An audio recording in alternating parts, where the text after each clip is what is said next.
can't have a conversation about kosher delis in the United States or anywhere, New York style. But before we have the Gottlieb conversation, you also can't have a conversation about it without the bar mitzvah sandwich. You know, at bar mitzvah has something to eat. You know, you're waiting for them to, you know, the speeches or whatever, the entree, the main course, which is gonna suck. So you have like the challah kind of bread. So you're interrupting me?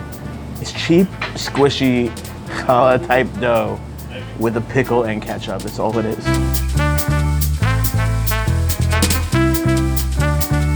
You happy now? Mm-hmm. Can I continue? Mm-hmm. Judd doesn't disrupt me. Gottlieb's restaurant. There's so much information to be learned from here, right? We came to Yeshiva to learn to steig. Today we're at the Yeshiva Gottlieb's. Yeshiva Gottlieb's helps us identify distinct food memories from our childhood. You went to your Hungarian friend's house and his bubby made the cholents. That's what you're eating here, right? I need a paprika to identify what paprika is for my own like encyclopedic knowledge. I'm gonna come here. This is old school. Chicken paprika. Chicken on the bone. This is just really good comfort food. You actually can't get this at most delis. Like a good chicken braising falling off the bone, that super rich paprika, onion, and that liberal use of fat, just coating everything. It's just like, it's not even about the crispy skin. Forget the crispy skin. We're gonna take that skin, we're gonna cook the crap out of it, and it's just nothing but pure deliciousness. This is bubby food, but not brown bubby food. This is delicious bubby food. Oh, he's even plating for me.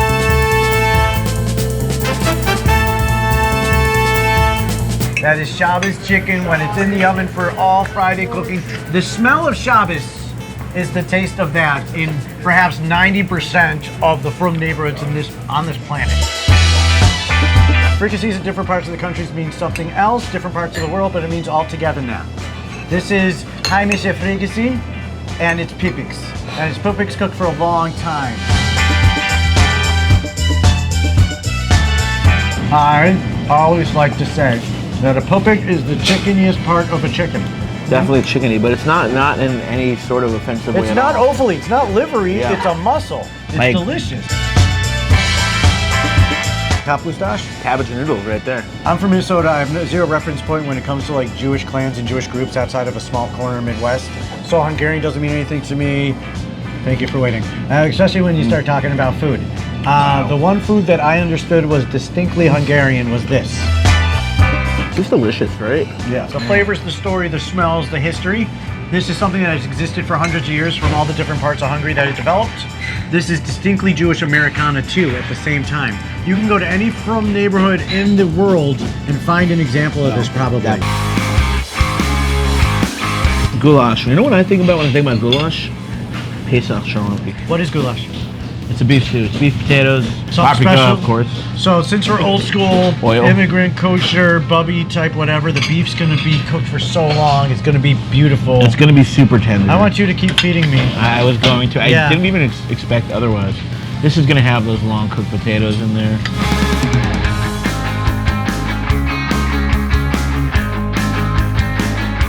It's a texture you forget as you get older. It's a texture of childhood for me. The whole idea here today is to understand the benchmarks.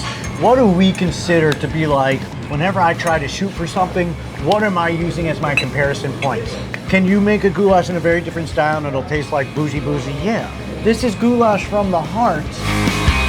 Oh, what do we got? Sweet and sour meatballs? I think so. Ah, look, first of all, show the bounce. Show the bounce. Oh, Show the the bounce bounce. is very important. This is probably stuffed cabbage filling, isn't it? It's exactly what it is, baby.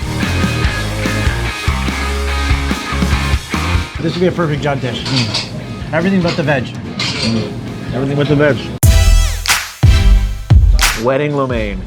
Tell me about wedding lo mein. You know about wedding lo mein, So right? I think the first time I may have had wedding lo mein, probably the first time I came to New York for a family chasana. Schmorg 101. Schmorg 101. Also, what makes this wedding lo mein versus like Chinese lo mein? The short noodles. The short noodles, because it's meant for a small plate to eat while standing.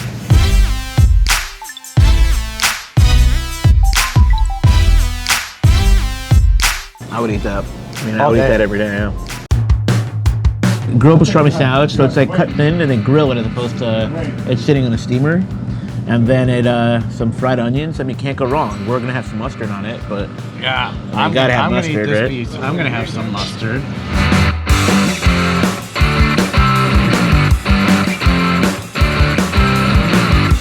Well, that's done so well and cut the right texture. This is something I miss in most, like, you know, neo-kosher trying to chase this deli kind of operation. Yeah. Cut it thin and steam it properly, bro.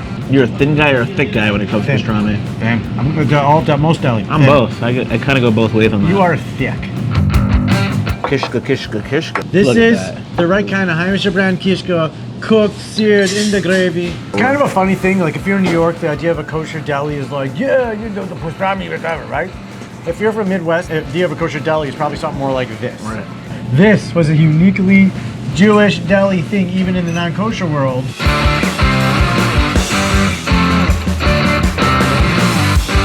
A lot of carrots. Exactly, that's a carrot kishka and a high fat content. This is Jewish induja.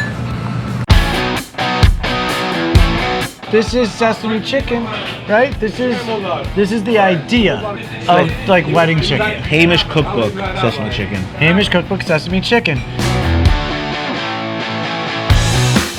This is 100% how I remember it. This is 100% Heimish, not Chinese at all. This is the flavor memory of so many different. It's the bar mitzvah sesame chicken. Yeah.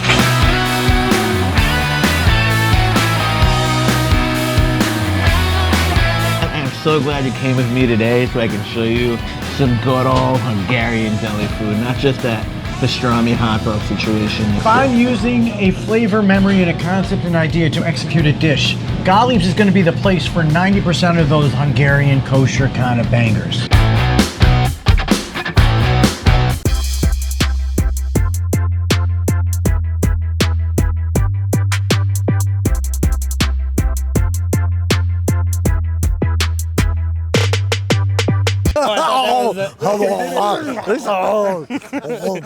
Oh,